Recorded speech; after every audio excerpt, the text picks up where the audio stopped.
How's it going, YouTube? It is Docky, or Docky Style Gaming, and today I'll be bringing you all another Anthem Lore video. Now, I know I did one previously this week, and I said I'd be doing my lore videos every Monday. That will still be the case. I'll still be bringing you all a new lore video every Monday. But, considering my first lore video was kinda short, I feel like you all deserved a true full-length lore video. So today, that's exactly what I'm going to do.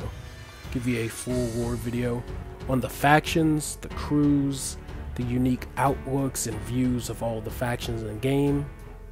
So, without further ado, let's get into the lore about the factions of Anthem. Now, the first faction that we'll be discussing is the original faction, the Legion of Dawn. The Legion of Dawn is a faction of humans who piloted the very first Javelins. They led humanity through the darkest chapters in human history. They were praised as heroes and as protectors of humanity. They performed duties and services for the people of the world. And among all of the Legion, the most respected and the most well-recognized was General Helena Tarsis. Helena Tarsis was not only the leader and possibly founder of the Legion of Dawn, but she was also the creator of the very first Javelin, an invention that would still to this day protect the citizens of Fort Tarsis. But with great innovation and a great time of peace because of the Legion, splinters in the faction started to show. Discussions of philosophical differences, divides in leadership, questionable motivations led to the fracture of the Legion of Dawn. Multiple factions emerged from this fracture, and some went their separate ways. One faction completely left humanity behind, moved to the northern part of the world and created their own settlement. But even with this fracture of the Legion of Dawn, they will not be forgotten by humanity.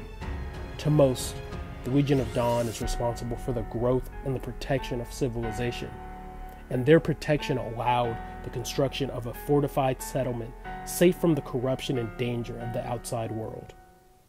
This wall, this fortified city, was called Fort Tarsis, named after the legendary general herself, and as a respect to the Legion of Dawn, some of the greatest Javelin pilots, some say. Now that we have a little insight on the very first faction and the creation of Fort Tarsis, let's talk about the faction that protects the people within Fort Tarsis, the Sentinels. Now with the creation of Fort Tarsis and the Legion of Dawn now splintered into factions, some factions continue to dedicate their services to ensuring the protection of humankind. One of these factions, and currently the most respected, are the Sentinels. To some, they are even the closest thing to the original Legion of Dawn.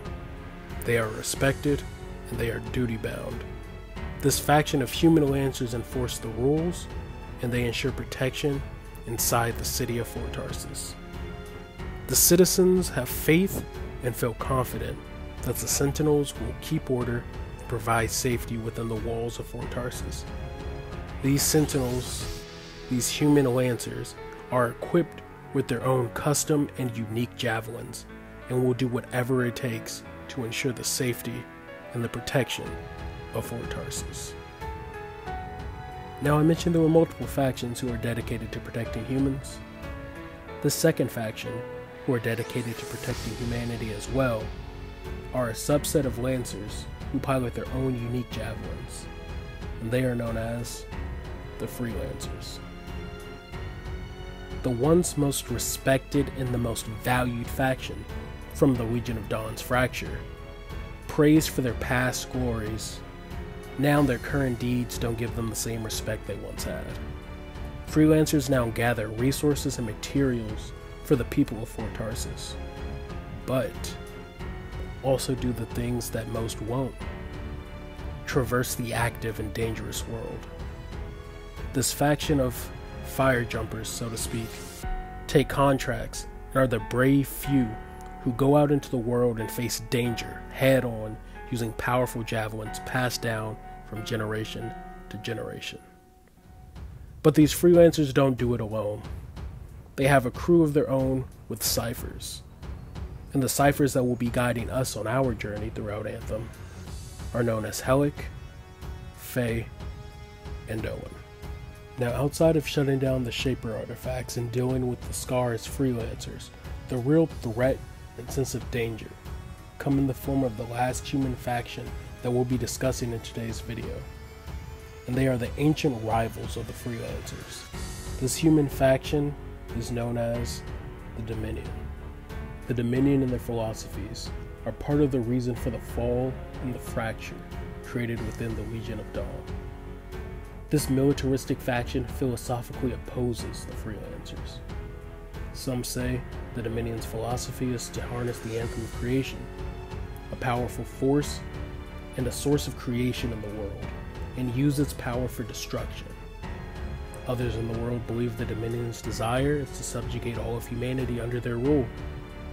But whatever the intentions of the Dominion are, one thing is known for sure.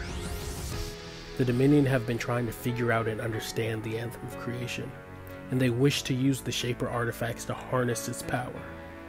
For what purpose? Who knows? It could be linked to the secrets of the Dominion's past. Though, aggressively conquering the northern part of the world isn't helping public perception.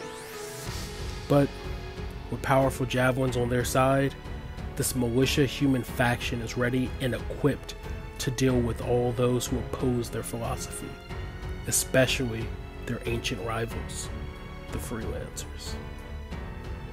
And I'm going to end it right there.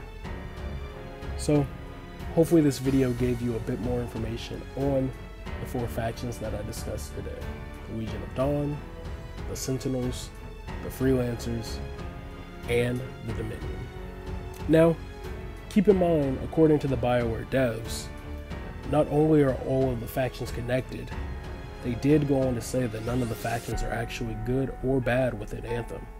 They're just different shades of gray. So, I'll leave that with all of you to ponder. If you all enjoyed this video, let me know. And I never typically say this in my videos, but like and share this video if it was informative. I want to keep spreading the lore of Anthem and building hype for this game. So, again, with all of that being said, thank you all for watching. Leave a comment in the comment section for what type of Anthem Lore video you'd like to see next, and I'll catch y'all on the next one.